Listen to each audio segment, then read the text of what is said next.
అక్కమహాదేవి మీకు ఇప్పటికీ దేవాలయం లోపల కనబడుతుంది. అలాగే బయటికి వస్తే మీకు అక్కడ స్థల వృక్షమైనటువంటి మద్ది చెట్టు పక్కన ఆ మహాతల్లి యొక్క పెద్ద విగ్రహం ఉంటుంది. ఆవిడ నగ్నంగా ఉండి ఒళ్ళంతా జుత్తుతో కప్పుకుని ఉంటుంది. ఓ చేతిలో రుద్రాక్షమాల పట్టుకుని ఓ చేతిలో శివలింగం పట్టుకుని ఉంటుంది ఆవిడ. ఆ అక్క మహాదేవి ఒకానొకప్పుడు దక్షిణ భారతదేశంలో ఉండేటటువంటి కర్ణాటక సామ్రాజ్యంలో ఉడుతడి అనబడేటటువంటి ఒక గ్రామంలో జన్మించింది. మహాసౌందర్య రాశి మల్లికార్జునుడి యొక్క అనుగ్రహంతో జన్మించింది ఆమె. తండ్రి పేరు నిర్మల శెట్టి, తల్లి పేరు సుమతి. ఈమెని పెంచి పెద్ద చేస్తున్నారు. అక్కమ్మ అని పిలిచేవారు ఆవిడ్ని. ఆవిడ పెద్దదవుతుంటే ఆవిడ యొక్క అందచందాల గురించి విన్నాడు ప్రభువు.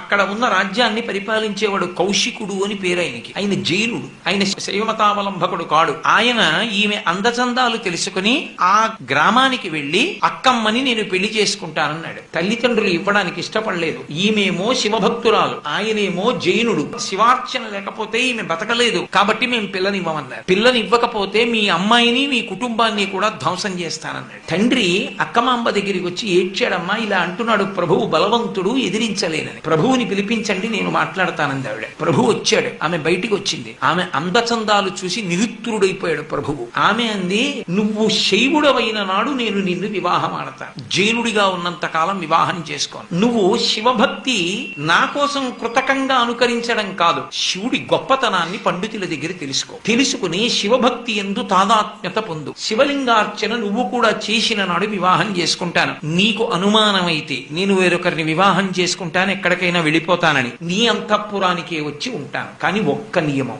ఎన్నడూ నువ్వు నా మందిరంలోకి రాకూడదు, నన్ను తాకకూడదు. నా మందిరానికి వచ్చినా నన్ను తాకినా నేను యథేచ్ఛగా వెళ్ళిపోతాను. మహారాజు శివభక్తి తత్పరుడు కాలేదు, శివభక్తి గురించి తెలుసుకోలేదు. జైనుడిగానే ఉండి ఎప్పటికైనా ఆమెని పొందవచ్చని ఊహించాడు. తమకాన్ని నిగ్రహించుకోలేక శివలింగానికి పూజ చేస్తున్న అక్కమాంబ దగ్గరికి వచ్చి ఒక రోజున అకస్మాత్తుగా ఆమెని కౌగిలించుకున్నాడు. దుర్మార్గుడా, నేను నియమం పెట్టినా శివలింగాన్ని ఆరాధన చేస్తుండగా వచ్చి కౌగిలించుకున్నావు కనుక నువ్వు ఏ చేతులతో ముట్టుకున్నావో ఆ బట్ట నీ ముఖం మీద పడేస్తున్నానని ఆమె వివస్త్రయ్యి ఒంటి మీద బట్ట లేకుండా తీసి బట్ట రాజు ముఖం మీద పడేసి తన కబరీబంధాన్ని విప్పి ఆ కొప్పు వెంట్రుకల చేత తన శరీరాన్ని కప్పుకుంది. నగ్నంగా ఆమె కనపడేసరికి తన గురువులైనటువంటి జైన మతానికి సంబంధించిన తీర్థంకరులు జ్ఞాపకానికి వచ్చి వాళ్ళు దిగంబరులుగా ఉంటారు కనుక తన గురువు కనపడి వెంటనే ఆమె పాదముల మీద పడ్డాడు. ఆమె చరచరా బయటికి వెళ్ళిపోయింది. వెళ్ళిపోయిన తల్లి ఆ రోజులలో వీరశైవంలో బసవన్న అని ఒక మహానుభావుడు ఉండేవాడు.